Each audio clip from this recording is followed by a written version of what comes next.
let's focus on the ethical issues in computing. Like any other technologies, information technology also faces ethical issues. There are in general three main types of ethical issues. They are the personal privacy, access right, and harmful actions. What is personal privacy?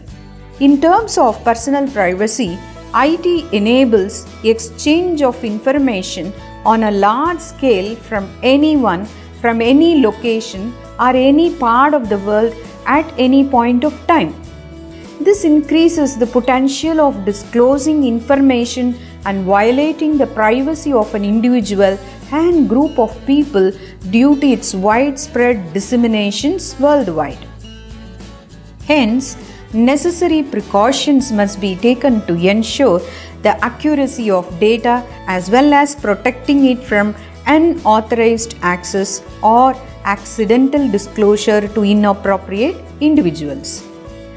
Now, next comes the access right. Of course, we have already discussed about that in our previous discussions. However, I would like to throw some more light on what has been done already. The second aspect of ethical issue in computing systems is access right. The popularity of international commerce, in short e-commerce or electronic commerce through internet, has made the area of computer security and access right with a higher priority in corporate and government agencies. Next comes the harmful actions.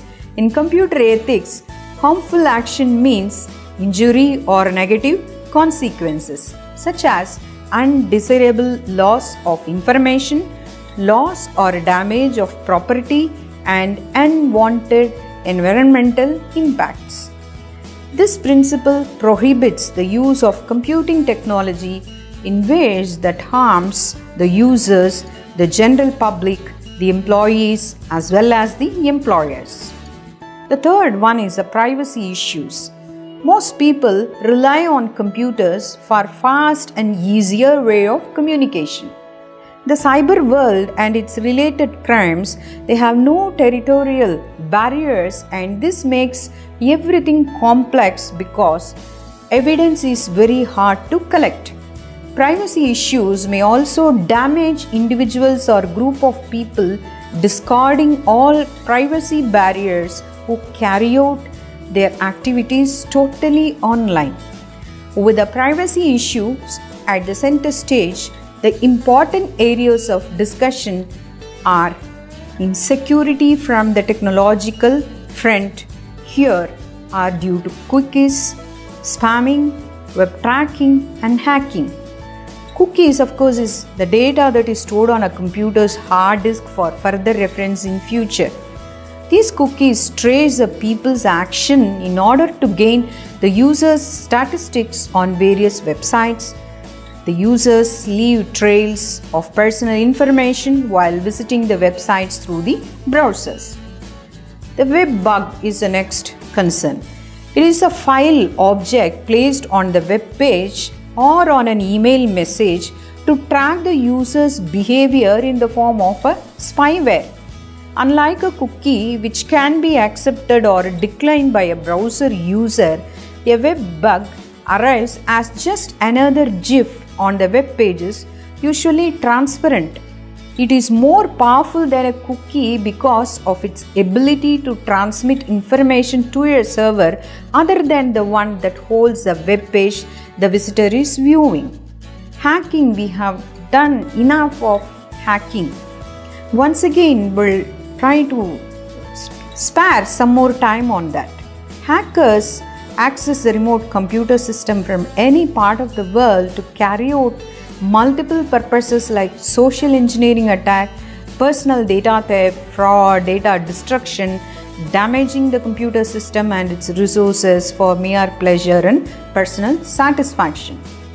Spamming, this is also done earlier, but this is a key problem for all the users who use internet constantly because it disturbs the privacy issues. Abusers continuously bombard email messages to a particular address or group of addresses. Now we'll move on to the security policies and strategies. Security policies. Today's security challenges require an effective set of policies and practices like audits, backups, system updates, and user training.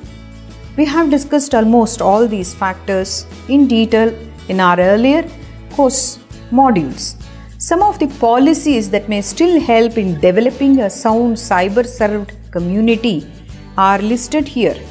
They are updating software and systems, conducting top-to-bottom security audits, consideration of social engineering, demanding audits from vendors and business partners, providing new and continuing security education, performing regular data backups, physical securing of information assets, and maintaining the industry compliance. Next comes security strategies. An effective cybersecurity operations is the primary key in managing the operational process of the organization, protecting its assets including its reputation, intellectual properties, its owner and employees within the cyber infrastructure.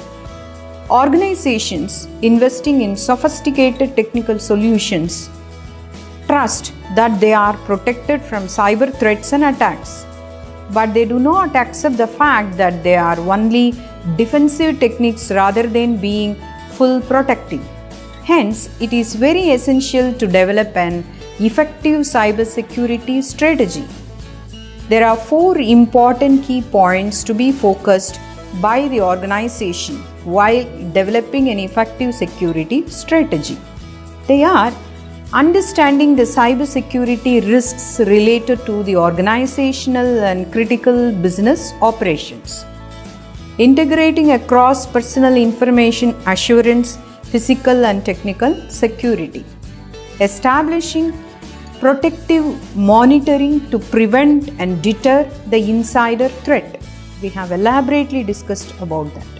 Planning the strategies based on accepted types of attacks. That also we have handled very clearly the various types of attacks on various security systems and how to handle them. Conclusion. In this module, we have elaborated the evolution of cyber law, various ethical, legal and privacy issues faced by the individual, organization and the government, with the security policies and strategies to overcome the same. Thank you.